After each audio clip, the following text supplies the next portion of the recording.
Saturday on Sprint Saturdays, 56 points. Of course, he needs to give a little bit of a nod and a thanks to his teammate as in qualifying. Of course, this TISO sprint over 15 laps. It might be crucial what happens at the start. If Jack Miller placed in the grid, best qualifying for him in 11 Grand Prix racing. Luca Marini starting from that career best second place. Pablo Nieto with Simon.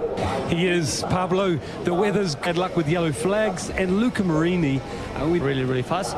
But anyway, I think it's really important our medium in the front rear, in the front. Cool and chilly and windy it was here in this part. We get the yellow flag due to the crash off. No big issue. The bull, Cating Factory Racing RC16 on the front row for the second. Yeah, I mean, nobody knows about the pace. Coming from the back of that third row.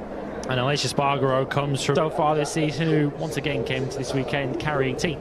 Just caught a quick glimpse there of Jorge Martin. Last year's German Grand Prix winner Fabio Quartararo. Just give him a little minute board, goes up at the front of the grid. The safety car, second time on the as he looks to build on a 21 point. We are set then. 15 laps is our 7th. We feel could be real pivotal. You've got to stay clear. Him from that front row on the fast starting KTM. We spoke to option with the temperatures climbing up to as high as we've had really, and Taka Nakagami. Tree in his back pocket. This is a different tale as well. Marco Bezzecchi then. He put 2 or 3 laps when Bagnaia was so good coming up that way at the end of this 15-lap sprint. Still sidelined after his crash in Portimao. Saxon ring sprint here.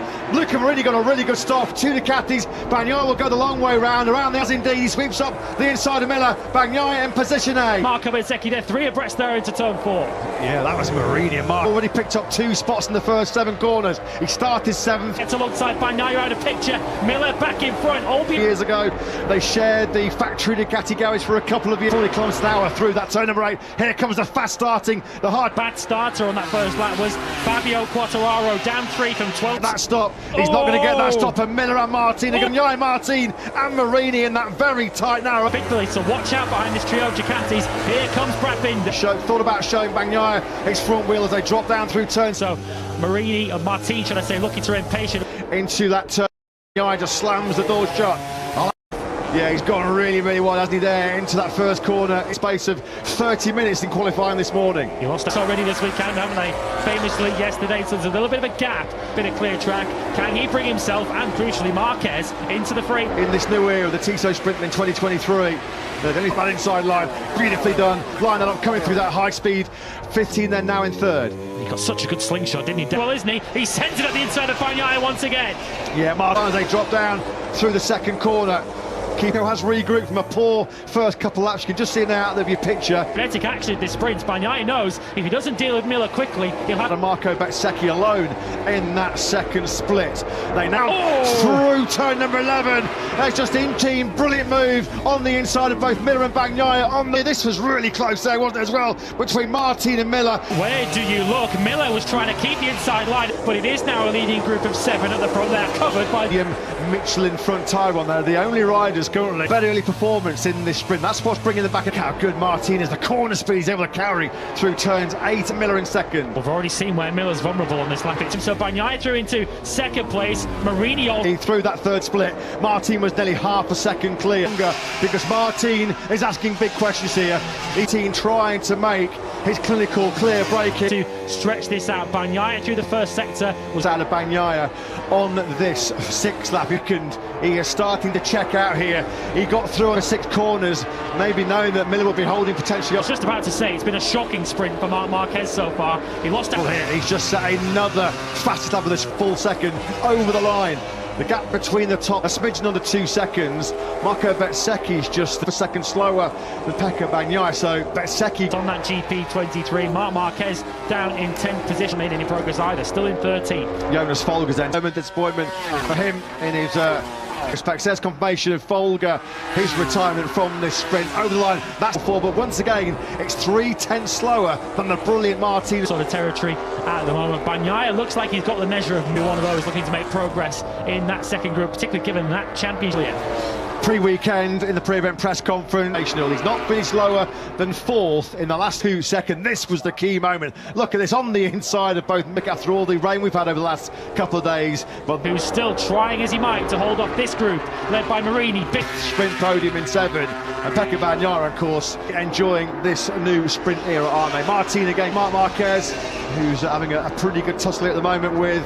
I'd love to know the thoughts going on in Marc Marquez's helmet right now. We symbol anger and frustration. Marc Marquez this is uncharted than Martin is going at the front. And tomorrow it's continue his golden run here. A gold medal certainly coming the way of Martin, sweeping out of turn number 13. There is Martin, he's stretched out now, isn't he? He's internally 9/10 clear of Miller, who's got that at 1.8. John Zarco got it all wrong there into turn 1 of the 4th place. Bezzecchi just hasn't had the pace of the group ahead of him. Has been trying to find a way through, trying to force the ring, but he gets in hot. He was briefly through on Marini. Vinales goes down. That really does sum up Maverick. And he's bailed out at that first corner. What about Binder now? Is there room on the inside of Marini this time into 30? To outbreak him and going over it once again, then into lap on it. Any stage coming into this sprint. Just some quick thoughts on box, and it wouldn't go. These things drop out of the power in a panic, trying to get it back in a low enough gear for it to accelerate.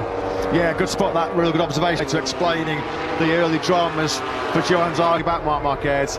This is a humbling experience, isn't it? Marc Marquez, he's nearly a second slower than the race leader Jorge. Can he put it up on the brakes? He's going in hot again. He's not going to make the apex, and I'll just ease back on the inside. At the moment, I think Brad Binder will know now where he's strong. More open for the South African. No, he slams it shut again. He's one, and now he's under pressure here from Zarco. Zarco coming for 13 this morning, but somehow Luca Marini is hanging on to that 4th. Right, but still Marini hangs in there. He holds on to 4th. He has now gone. I'm convinced that Brad Binder's finish line is just over that crest on the outside of the final. 82nd lap here in the Saxon Ring from the world's best riders. Martin, it has been a stunning performance by him. He's to take 4th place. Oh, here comes Zarco. Oh! Whoa! The Grand Prix here last year. Brad Binder just gets nerved. Great in Germany for the Martinator. He's our sprint winner here from Pecco Bagnaia. And on the drag race, the finish race, Zarco takes 5th. After his circuit and a miserable day, a miserable week. That's a crushing afternoon for Marc Marquez. Smile, 2 wins in the last.